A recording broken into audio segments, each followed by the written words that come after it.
E é coisa importante. Já preguei sobre essa passagem, sobre os pães e os peixes, a primeira multiplicação de Jesus. Mas tem um caminho diferente para a gente abordar nessa noite, dentro dessa mesma passagem que nós já lemos e já trabalhamos há algum tempo atrás. Mateus 14, o versículo 13, diz assim: E Jesus, ouvindo isto, retirou-se dali no barco, para um lugar deserto. Escute bem essa palavra, deserto, um lugar deserto. O lugar era desértico. Apartando e sabendo, o povo seguiu a pé, desde as cidades. E Jesus, saindo, viu uma grande multidão e, possuído de uma íntima compaixão para com elas, curou os seus enfermos. E sendo chegada a tarde, os seus discípulos aproximaram-se dele, dizendo: o lugar é deserto, e a hora já é avançada. Despede a multidão, para que vão pelas aldeias e comprem comida para si. E Jesus, porém, lhes disse: não é misto que vão, dai-lhes vós de comer. Então eles lhe disseram: não temos aqui senão 5 pães e 2 peixes.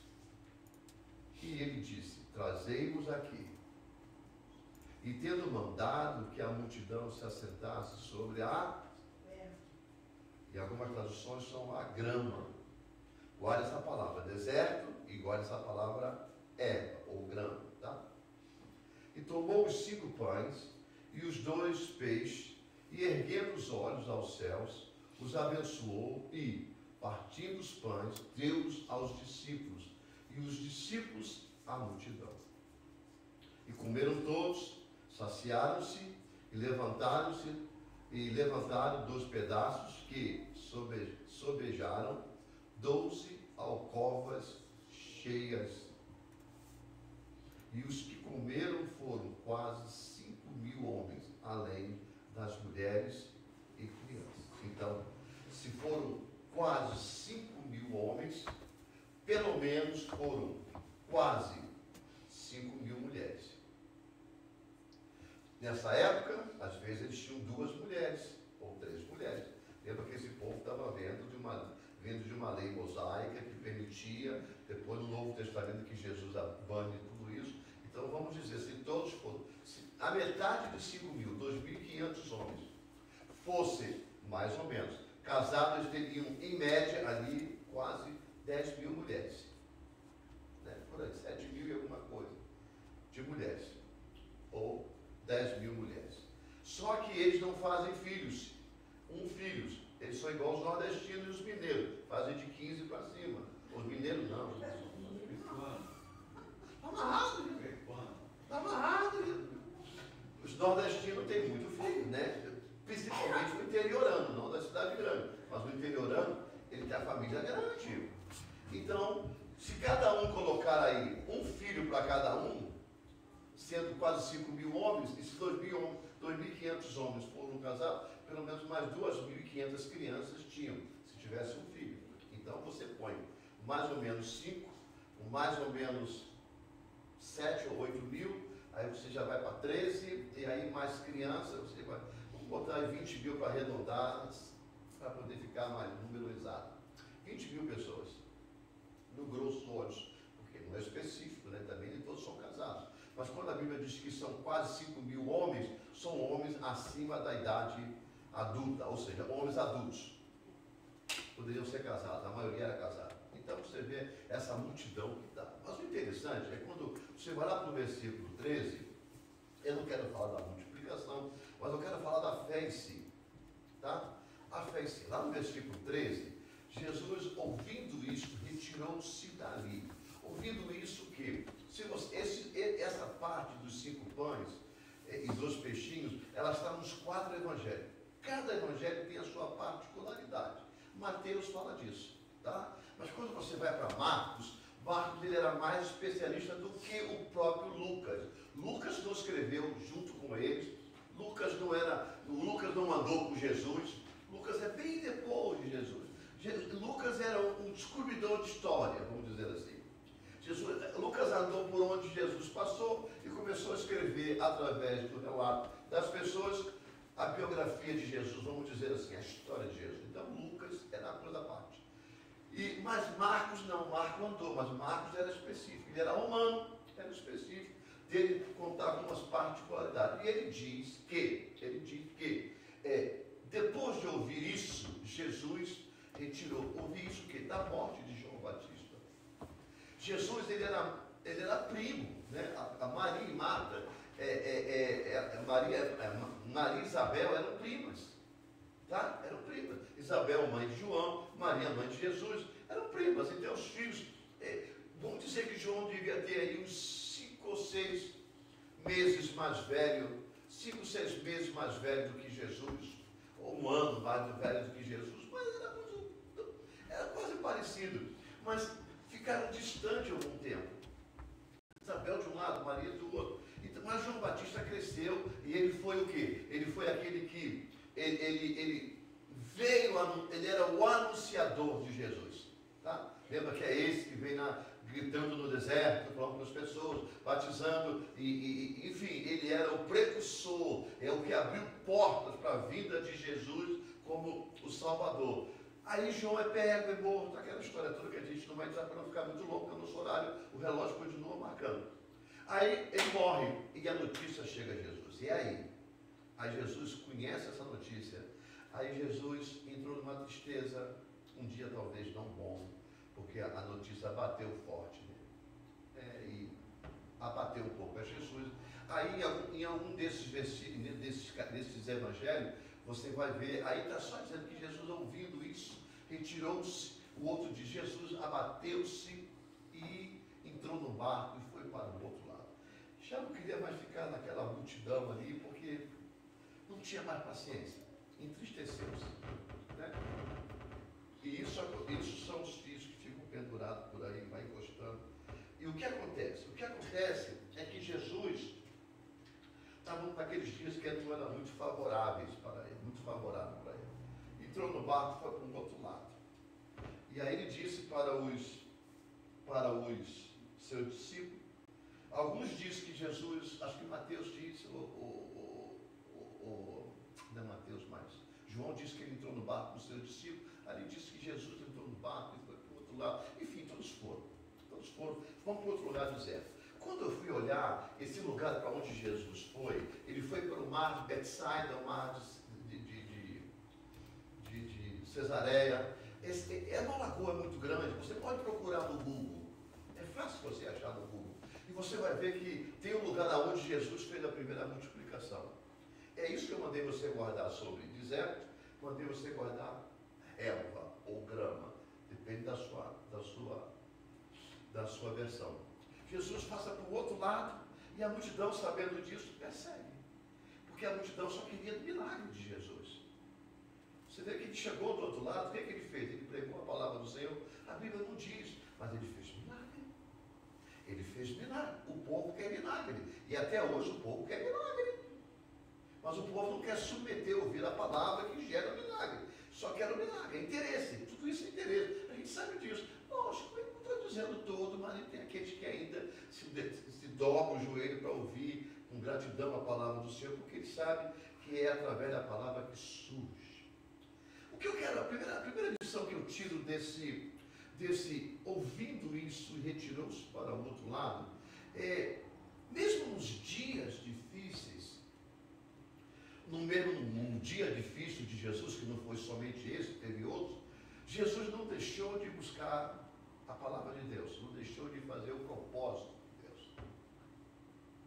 Ele se afastou precisando de um tempo para pensar, para refletir, talvez na amizade que ele perdeu, né, com João, porque João já tinha ido, ele sabia que ia acontecer, mas aconteceu, abala qualquer um.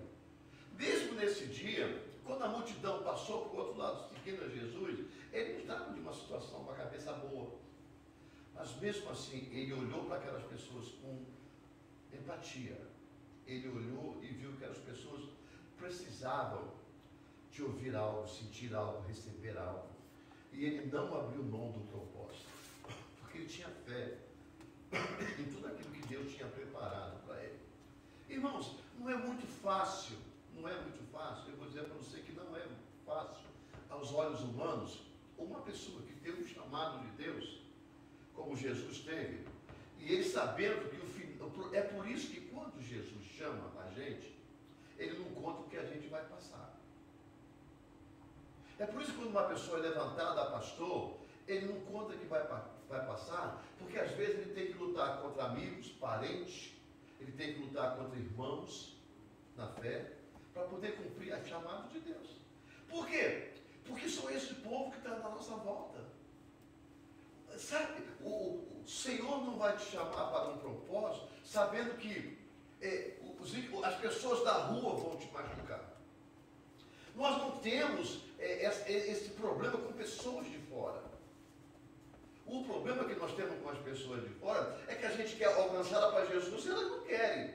E a gente insiste, vai atrás e fala. Às vezes se torna cansativo, claro, mas esse é um problema que a gente quer o bem dela, sem ela poder enxergar o bem. Mas o que mais nos abala é os que estão dentro da igreja, dentro de casa, no setor de trabalho, né? Aonde você vive. É aí que você é machucado. É aí que você ouve uma frase, mas cadê seu Deus? Cadê sua igreja? Cadê seus irmãos? Não é? Às vezes já sabe que você está na igreja, pastor, se você tem chamado disso, você já leva a culpa. Então o que acontece? O que acontece é que todos nós temos esse dia ruim. O que a gente não pode a gente não pode deixar que o dia ruim ele interfira naquilo que Deus tem para nós. A gente tem que continuar com a fé no chamado de Deus, porque senão a gente deixa de servir a Deus pelo dia ruim na nossa vida. E algo que Deus, o próprio Jesus, já nos deixou um aviso: vocês terão aflições, mas tenha bom ânimo. Ele já deixou a receita. Então, ele já avisou, olha, cuidado, isso vai acontecer, mas tenha bom ânimo, você vai vencer, porque eu estou contigo todos os dias. Ou seja, não se preocupa, no final eu estou lá contigo. Você não vai cair no buraco, porque eu te seguro no buraco. Só seguir as minhas instruções.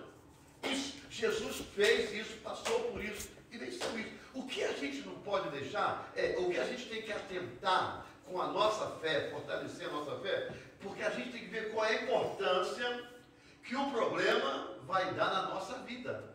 Porque às vezes o problema, ele tenta reger a nossa vida. Entendeu? Ele tenta mudar aquilo que você já tinha predeterminado em Deus, ou determinado em Deus, ou cumprido em Deus. Ele tenta te mudar para que você possa sair do chamado de Deus. É por isso que a nossa fé tem que estar embutida naquilo que a gente fez trato com Deus, para aquilo que a gente conversou com Deus nas nossas orações, na nossa chamada. Porque não é só falar de púlpito, não é só falar com os amigos, não é só falar com a família, não é só falar na igreja, mas é praticar aquilo que falou. Por quê? Porque as provas vêm para serem, para provar a gente, mas para testar aquilo que a gente tem, aquilo que a gente falou, aquilo que a gente prometeu.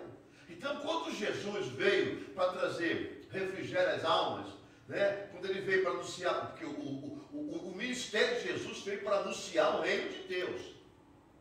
Só que até hoje, só que as pessoas às vezes estão muito preocupadas em milagre. E o maior milagre ele já veio, já anunciou e já determinou. Agora, lógico que a gente, como ser humano, sensível do jeito que nós, independente, necessitado do jeito que nós somos, a gente precisa de Deus. Claro que a gente precisa de Deus. Agora a gente corre para Deus. O que a gente não pode deixar é de fazer aquilo que Deus determinou na nossa vida, manter a nossa fé. Jesus fez exatamente isso. Ele estava ali fugindo porque a notícia mal chegou, mas ele fugiu da presença um pouco para poder respirar. Mas quando o povo veio necessitado, o coração dele abateu, o coração dele partiu e disse: não, eu preciso ajudar esse povo. Esse era o Jesus. E tem gente assim, irmãos. Não é porque era só Jesus que fazia isso. Tem gente assim. Tem gente em meio à luta, em meio às suas próprias lutas pessoais, ela ainda tem um sorriso para poder ajudar alguém. Às vezes ela dá aquilo que não tem, para poder ajudar alguém. Tem gente assim, sabe? Tem a gente assim. Então, mas isso não leva para o céu.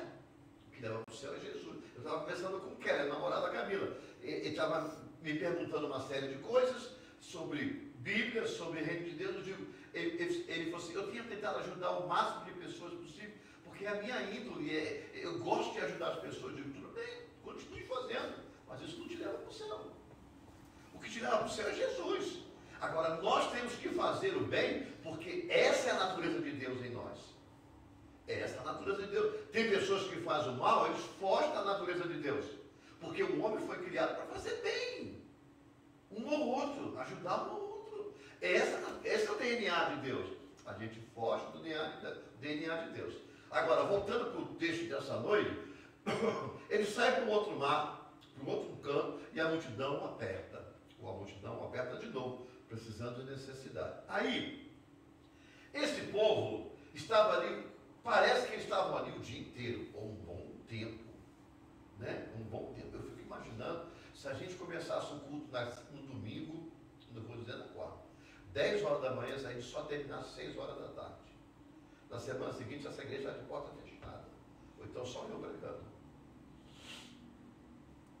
Porque ninguém ia passar aqui dentro 8 horas. E Jesus pregou um dia inteiro. Eu não sou Jesus, né? Mas pregou um dia inteiro. E esse povo não queria ir embora. Foi por isso que no domingo, quando eu falei de uma irmã, eu não posso dizer o nome dela, que se eu disser, vocês vão saber quem é. Ela é muito conhecida na cidade. Muito conhecida na cidade.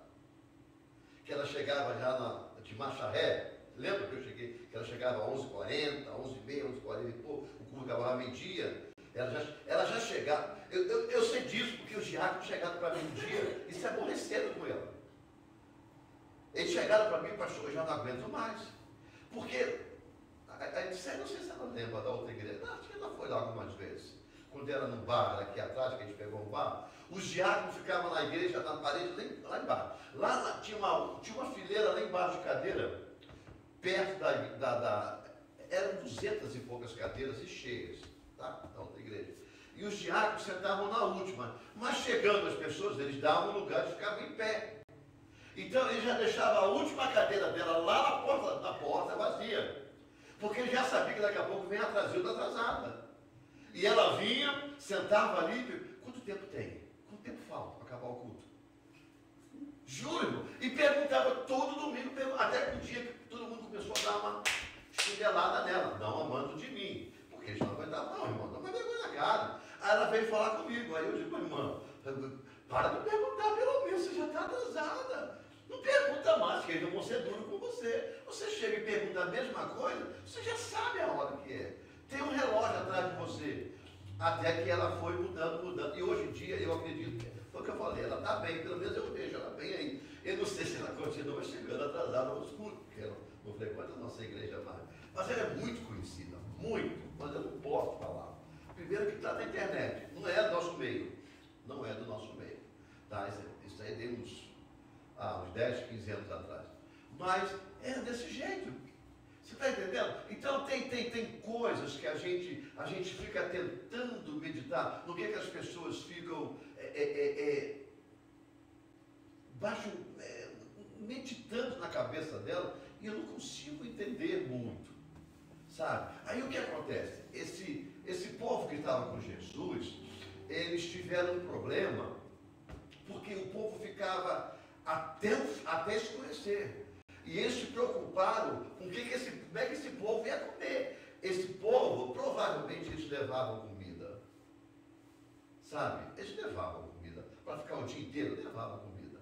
Essa é a mesma passagem que Jesus pergunta, mas o que é que eles têm? Aí parece que Jesus manda os discípulos perguntar quem tem alguma coisa para comer. Aí o garotinho vem e fala assim, eu tenho aqui os pãezinhos, os peixinhos. Eles pegaram, trouxeram para frente de Jesus, e Jesus multiplicou e todo mundo comeu.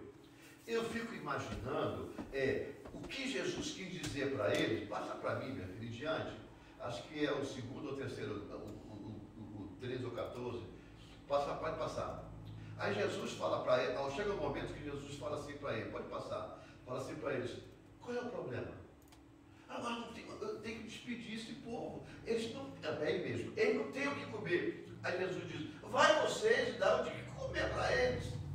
Jesus sabia o que estava acontecendo, mas aí Jesus queria ver até onde estava a fé dos seus discípulos. Você entendeu? Porque, irmão, deixa eu dizer uma coisa para você aqui. Eu quero abrir um outro ensino que eu adquiri dentro desse versículo ali. Esse versículo é o versículo de número 16, não é isso? Não dá para me ver aqui direitinho, nem lá, está um pouco longe. Quando as pessoas às vezes passam vida eterna, vida longa, eterna não, longa dentro da igreja, sem saber qual é o chamado de Deus para a vida delas. Você que está me ouvindo, você que está me ouvindo na internet, você que vai me ouvir, às vezes você fica pensando, eu não sei qual é o chamado de Deus. O chamado de Deus eu vou esclarecer para você agora, nessa noite, na sua vida. O chamado de Deus é exatamente isso que Jesus fez com o discípulo. Quando você entrar no lugar para congregar, numa igreja para congregar, ou é a igreja que você congrega, você encontra um lugar que está deficiente, precisando de ajuda, é ali que Deus quer que você vá. Não que você critique aquilo que está faltando, mas que você se prontifique a trabalhar para melhorar o que está faltando. Esse é o chamado de Deus. O chamado de Deus, meu irmão, não é específico. Não existe o chamado específico para pastor. Aliás, tem muita gente errada em termos de pastor. Tem muita gente que não merece ser pastor. Tem muita gente no grau errado. Está errado. Eles podem ser qualquer outra coisa, menos pastores, porque não pastoreiam, não tem cabeça, não tem visão, não tem administração. Pastor não é pregar. Quem disse que pastor é pregar é louco. O pastor prega porque ele tem que ensinar. A única forma dele ensinar é pregando. É uma forma de ter todo mundo reunido. Mas pastor chama-se pastorear, cuidar, dirigir, orientar. Esse é pastor. Mas se você não pode, só prega, não receba o cargo de pastor. Receba conferencista, missionário, o que você quiser, porque não é a tua chamada. Não é a tua chamada. A chamada é essa. Por quê? Porque quando um pastor, eu vim para essa igreja do outro ministério, eu vim para assumir um pastor que estava saindo. E eu vim para poder trabalhar naquilo que estava em deficiência na época. E pude trabalhar naquilo que estava em deficiência na época. Por quê? A gente tem que consertar o que está em deficiência. Esse é o chamado de Deus. É isso que Jesus está falando para a gente. É por isso que eu digo sempre, não adianta músico ficar na cadeira sentado e aqui em cima tem um monte de músico tocando, nas outras igrejas tem um monte de músico tocando, e o músico parado, tem um monte de lugar precisando de músico. Vai fazer a obra de Deus, é chamado. É chamado. Agora, se você quer aparecer, grava um CD, vai montar uma banda de música, vai tocar todo domingo à noite, sábado à noite, sexta-feira à noite, quinta-feira à noite, vai ganhar dinheiro. Por quê? Porque isso é profissional. Agora, no reino de Deus, é preencher aonde está a necessidade. Esses homens descobriram que tinha um monte de gente que podia passar fome no caminho de volta da escuridão. Chegaram para Jesus, Jesus disse, não dá de comer para eles. Olha, se eu faço isso com alguém aqui dentro, o pessoal vai embora acreditando que eu sou um grosso. Dá de comer para ele, ué. Jesus disse na lata deles. Mas nós não temos dinheiro. Jesus sabia que ele não tem dinheiro. Ou Jesus não sabia o que acontecia no grupo? Não, ele sabia. Aí Jesus então fala o seguinte, vai lá e pede o que eles têm de comida. Aí eles foram, né, o dinheiro que nós temos, não dá para alimentar ninguém, porque para alimentar um homem tem que ser 200 denários para cada pessoa, mais ou menos 5.000 homens, eles não tinham dinheiro, eles viviam de doações, eles comiam o que davam, bebiam o que davam, essas coisas assim. Aí Jesus não pode deixar, traz para mim, aí multiplicou o pão, deu ao ponto de todo mundo começar a comer e a levar para casa. Sabe o que é isso? É pôr fé naquilo que Jesus chamou para fazer. Por isso, semana passada eu preguei sobre visão, a fé sobre uma outra visão. Porque é muito fé para pedir. Mas para servir não tem fé. Eu vou fazer isso porque isso eu não sei fazer. Mas eu tenho fé em Deus, que Deus vai me capacitar para fazer. Eu quero fazer. Se colocar à disposição para fazer. Ou então, se tem gente na igreja que sabe fazer, me ensina, porque eu quero ajudar, porque eu vi que tem uma carência. Mas não, o pessoal não quer, o pessoal quer encontrar pronto. É o que acontece, irmão, no reino de Deus. Numa igreja, quem está me ouvindo, quem faz parte de igreja, sabe muito bem o que eu estou dizendo. Dentro de uma igreja, 10% trabalha, 100% vive, 90% vive do trabalho dos 10%, em termos de trabalho. Não é que você isola os 90%, é porque os 90% não querem participar, porque já tem gente fazendo. Se tem gente fazendo, quebra em metade, em miúdos, um monte faz. Ah, mas já tem gente que faz, não tem problema. Você não vive da multidão, você vive pessoal. Afinal de contas, isso aqui é o reino de Deus. É isso que eu digo sempre. A igreja é o reino de Deus. Se você trata o reino de Deus Islã, se você trata o reino de Deus de qualquer jeito, você espera de qualquer jeito o que você quer também. Porque você recebe aquilo que você dá. Você está entendendo? É por isso que a gente, às vezes, vê as pessoas, às vezes, em alguma dificuldade, porque elas tratam o reino de Deus de qualquer jeito. E a única forma de você se aproximar do reino de Deus é trabalhando no reino de Deus. Aonde está o reino de Deus? Está aqui dentro. Daqui sai para fora. Daqui saem os pregadores, daqui saem os evangelistas, daqui saem os missionários, daqui sai tudo. Por quê? Porque aqui, quer dizer, é o warehouse, é aqui que eles recebem, aprendem e daqui saem para alcançar aquilo que é desse jeito. Ah, Jesus, está todo mundo com fome, e agora? Dá de comer? Não tem. São coisas que a gente sabe, irmão. A gente tem que meditar um pouco e trabalhar na fé de uma forma diferente, porque o pedir está tudo ótimo. Pedir todo mundo sabe, não precisa ensinar.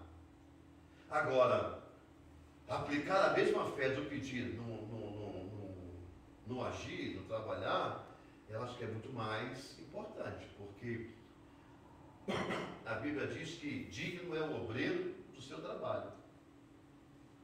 Então, quem trabalha, recebe. Sabe por que muitos de nós brasileiros saímos das igrejas brasileiras para a igreja americana? Quantos já foram à igreja americana sabem muito bem.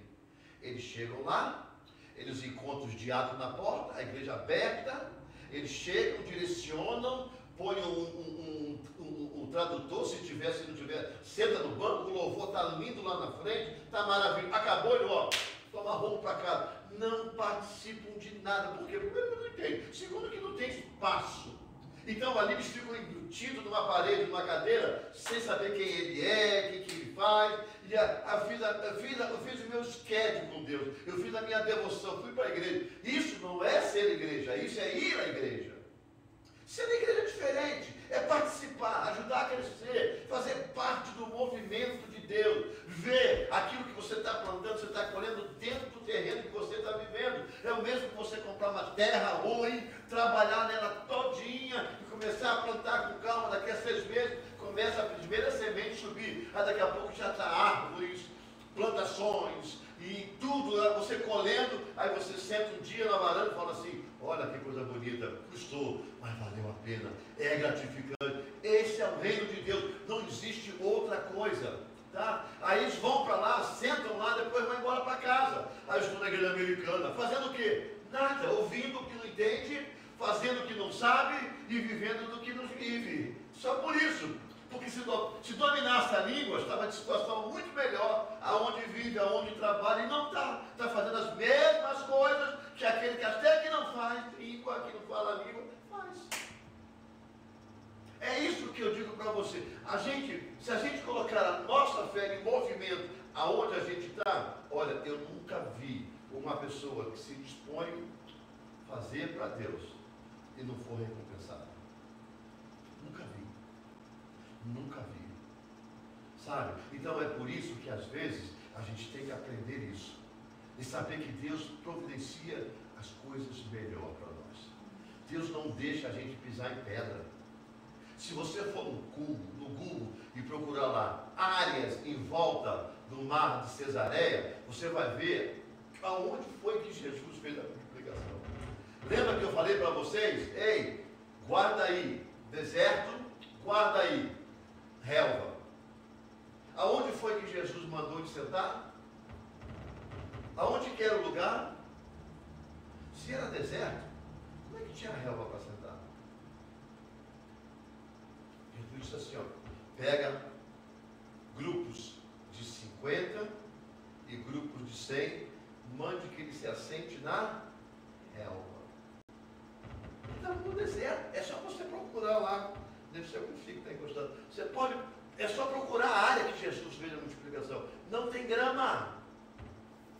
Está lá as fotos do lugar. Põe na época de Jesus, não põe agora, põe na época de Jesus, porque agora virou comércio. Agora deve ter uma basílica, deve ter escadarias, deve ter bondinho para subir e descer, aquelas coisas que vocês sabem que virou comércio. Mas vai ver na época. Os dados que eles têm. É porque até mesmo na época, tipo, quando Jesus manda o povo sentar para descansar, ele nos coloca sobre pasto verdejante. Ele cuida de nós. Ele cuida daqueles que ele ama. Ele cuida daqueles que o ouvem. Deus sabe o que faz. Tem coisas interessantes na Bíblia que a gente não entende. As pessoas às vezes só levam para o lado da tradução, levam para o lado espiritual. Você vai ver que Deus cuida. Deus cuida. Às vezes, na sua maior crise de vida financeira, apertado, é a época que você melhor come, porque sempre aparece alguém que te abençoa, sempre aparece alguém que te dá. Tem gente que às vezes desempregado ganha mais do que ganha quando está trabalhando. Por quê? Tem gente que levanta para fazer. Deus sabe que você tem um coração embutido, um coração enterrado na obra. Deus sabe que você precisa ter as coisas para poder. Ele não vai abrir mão. É por isso que eu digo, olha, não impeça a obra de Deus na sua vida. Continue firme. Não deixe passar. Não deixe furar. Não deixe ninguém tomar o teu lugar na obra de Deus. Continue fazendo a vontade de Deus. Porque reino de Deus é individual para mim, para você e para nós. Não adianta ficar na aba de chapéu para ninguém. Não adianta fazer cenário. Deus não vive de cenário. Deus vive de realidade. Deus vive de realidade. É aquilo que você é dentro de você. É esse Deus, é esse homem, essa mulher que Deus vive, que Deus sabe, que Deus conhece, que Deus abençoa. Não adianta fachada. Não adianta fachada. Não adianta estar de mão para o alto. Não adianta fechar o olhinho e ficar assim, ó, na hora do louvor, ó. Não adianta. Isso é cenário. Não estou falando de ninguém não, irmão, com todo respeito. Nem nada pessoal não, nada, sinceramente. Eu estou falando de pessoas que adoram, guardam os braços, levantam os braços. Não é isso, isso é muito bonito para mim que eu estou vendo. Isso pode até me fazer chorar, claro que pode. Mas o Senhor está olhando lá dentro, é lá dentro. Sabe, sabe, o Senhor busca os verdadeiros, porque falso tem um monte, os verdadeiros adoradores, aqueles que o adoram em espírito e em verdade. Quem ora em espírito, quem adora em espírito, não mostra, não vê, é o espírito dentro de nós. Então é o que eu digo sempre, reino de Deus é para quem trabalha no reino de Deus. Reino de Deus é para aqueles que veem a dificuldade e não fica de fora só criticando a dificuldade. É aquele que se põe para trabalhar no meio da dificuldade, para poder melhorar a dificuldade. A deficiência, eu digo sempre isso. Eu sou sincero para vocês, se eu tivesse pessoas que pregassem aqui domingo a domingo, e eu pregasse uma vez por mês, sabe onde eu ia? Para a cozinha fazer comida, o almoço. Porque eu gosto, sempre trabalhei, eu gosto de cozinhar. Ficaria tranquilo, me trata que eu faço tudo, sem problema nenhum, e ficaria feliz em fazer. Não teria um saco cheio de ninguém, sabe por quê? Porque eu estava lá embaixo, fechava a cozinha, fazia a comida depois ao povo que come, porque eu gosto de fazer, mas eu não posso.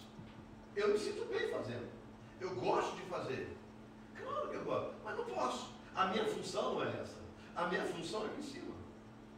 A minha função é aqui em cima. E eu oro a Deus para que Deus possa trazer pessoas para assumir aqui em cima. E eu já saí daqui de cima. Por quê? Porque se tem espaço, tem gente para preencher, o que eu estou fazendo aqui em cima? Essa não é a minha função. A minha função é formar discípulo. Não é guardar reino no meu bolso, nem igreja na minha bolsa para levar para casa. Reino de Deus é para que a gente passe e outros continuem fazendo a obra do Senhor. Porque é assim. Tem fome? Dá de comer, tenha fé em Deus. Deus vai multiplicar. Se o pastor faz, você vai fazer melhor. Por quê? Porque é o mesmo Deus que tem a cuidar contigo. Josué tem a prova disso, depois da morte de Moisés. Moisés morreu, acabou? Não, filho. Acabou não, agora que começa. Começa uma nova etapa contigo agora é contigo. Tem jeito, é desse jeito. Eliseu e Elias, eu quero uma dose dobrada do teu espírito. Tudo bem. A dose dobrada que ele queria, a unção dobrada do espírito, é daquela presença, as pessoas acham que era milagre. Não, milagre, porque ele fez 7 vezes. Não, ele não era um milagre. Não era um milagre. Era a presença de Deus na vida de Elias. Era aquilo que ele queria em dobro. Porque o milagre é consequência. As pessoas hoje confundem. Elas querem milagre para fazer milagre, usar o dom de milagre, porque elas querem aparecer. Querem ser intituladas. Eu faço milagre. E não, atribuir isso para Deus. Deus faz o milagre. Eliseu chegou, não, eu quero uma dose dobrada do teu espírito. Sabe? Porque eu quero poder ouvir Deus, eu quero ouvir falar com Deus, eu quero sentir Deus. Porque o que Ele fez na sua vida é que eu quero sentir em dobro. Eu lógico que depois, né, Deus realmente arriou sobre ele a unção que ele é necessário receber, e ele fez muito mais ainda. Né? Então é isso desse jeito. Eu quero fazer. Lembra da escola de profeta? Né? Quando chegaram para o profeta e falou assim, olha, a tenda está pequena, a gente precisa ampliar. Aí o profeta falou assim, aí eles disseram, nós vamos lá fora, vamos buscar uma árvore para ampliar o teto. Ele, nós vamos. Nós iremos. E foi lá, e foi até bom que ele foi, por causa do machado, senão não dá para poder pegar, né? Nós iremos. Eles identificaram o problema. Mas não é só identificar, é trazer a solução para o problema. Usa a fé nisso, irmão. Usa a fé nisso que as coisas vão mudar um pouco. A gente precisa botar a fé em movimento. Botando a fé em movimento, as coisas acontecem. Identificou? Posso fazer? Vou fazer. Identificou? Não consigo fazer? Vou pedir discernimento a Deus. Deus vai me ajudar. Vou me formar. Claro que vai. É desse jeito. É por isso que acontece. Sabe por quê, irmão? Tem coisas boas na nossa vida que a gente deixa de fazer porque a gente fica dependendo dos outros. Ou às vezes porque não tem dinheiro. Nós colocamos as calhas aqui, ó. Não tem nada de entrada, foi? O homem nos cobrou 900 para botar a calha dentro. Como eu sou chato, eu fico olhando como é que faz. Não sei. Quem sabe daqui a pouco a igreja fecha, eu tenho que ser colocador de calha. Eu tenho que aprender. Porque tem gente que paga e senta, né? Fecha a porta e senta. Quando acabou, paga ela e vai embora, né? Aí tá bom. Eu digo, meu Deus, foi só isso que eles fizeram. Se eu tivesse um homem comigo, eu colocava ela todinha. Só comprar o material. Mas tudo bem. Já que contratou, tem que pagar. Vamos pagar. Aí pensamos em colocar naquele telhado ali do barracão ali do storage. Ali não tinha calha. Aí fiz o orçamento com ele. Eu compro o senhor mais uns $370. A gente põe a calha lá. Eu pensei, a gente vai entrar em dezembro, vai apertar para todo mundo. Já tivemos que pagar 900. Não, eu vou botar. Comprei tudo no Home Depot, montei tudo aqui embaixo no salão social, botei a escada ali, fiquei 2 dias com dor nas pernas. Porque você tem que trepar muito, ficar muito tempo. Mas montei elas todinha, estaleira todinha, está funcionando. Tem gente que ora nem vê. Nem sabe que botou. Nem sabe que botou. Mas por quê? Porque se eu estou vendo, eu posso fazer, eu vou fazer. Eu estou vendo, precisa fazer. Nós tivemos um pastor aqui que ele tinha esse dom. Ele sentava aqui, ele olhava. Ele era pintor. Ele ficava assim. A única coisa que ele foi embora, não deu para ele fazer, porque foi muito rápido, foi aquela parte da parede ali. Mas as janelas todinha, ele pintou tudo. Eu vi que está precisando pintar. Só me dá a chave. Não se preocupa, me dá a chave, eu venho aqui dia tal, deixa. Fechou tudo, limpou tudo, foi embora. Só tive esse. Em termos de pastores, só esse. Que fez isso comigo. Os outros, eu estou sentado na cadeira. O dia que você chegava na hora do culto. Agora já tive irmãos que fizeram mais do que isso. Eu estou falando de pastor, eu estou falando de irmão. Fizeram mais do que isso. Se prontificaram, olharam, vieram fazer e fizeram. Porque essa é a visão do reino. Porque tudo que você fizer aqui, tudo que eu fizer aqui, é para o bem-estar nosso. Sabe? Nós não vamos levar para o céu. Mas também o diabo não vai levar para o inferno. Ele não vai desfrutar, mas nós vamos desfrutar. Só que no reino de Deus, nós semeamos no espiritual. E no reino de Deus, nós vamos colher no espiritual. Baseado aonde está tudo isso? Em Malaquias 3,10. Traz seu dízimo. Deposita na casa. Está lá, imperativo. Depois, faz prova de mim. Se eu não vos abrir a janela dos... Olha, que janela é essa? O que é isso? Ou você precisa de janela aberta na sua casa? Claro que não. São oportunidades. Está lá. Planta, que eu te dou. Faz, que eu te recompenso. É isso que as pessoas precisam entender. Mas é só colocando a fé em movimento que a gente vai entender isso. Amém? Deus abençoe a vida de vocês. Desculpa que eu estou com um pouquinho de resfriado ainda. Vamos orar?